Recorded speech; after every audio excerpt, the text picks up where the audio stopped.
Juan's word. Juan's word. Juan's word. Juan's words. You know, I think we take words for granted a lot.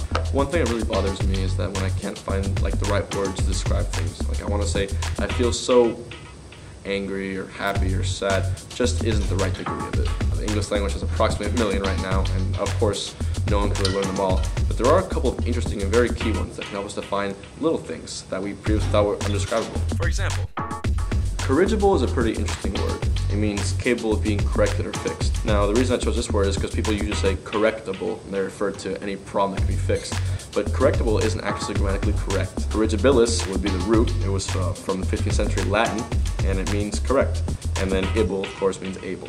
So, if whenever you want to say, that vase can be fixed, that error in your essay can be fixed, a more proper way to say it would be corrigible.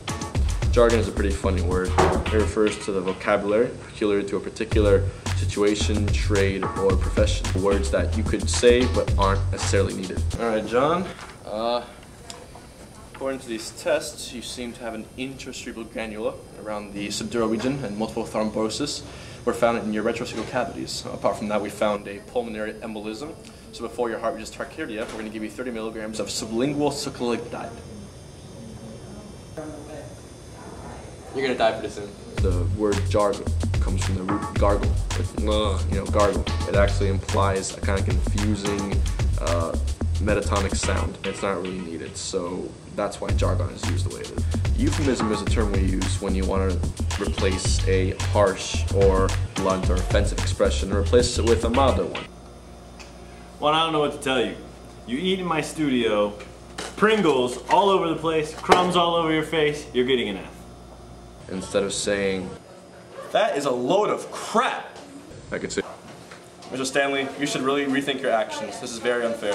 it's nicer and it's not as blunt. In Greek, euphesimos, which means good, and phem, P-E-H-M, which means to speak. Nowadays we call it a poker face, but to actually describe a poker face, you would call someone phlegmatic, which means not easily excited to action or display of emotion, apathetic or sluggish. I have some bad news for you. Your dog is dead. I ran over him. And then I backed up to make sure he was dead. He was dead. Everyone that you really love actually hates you. Even your dog.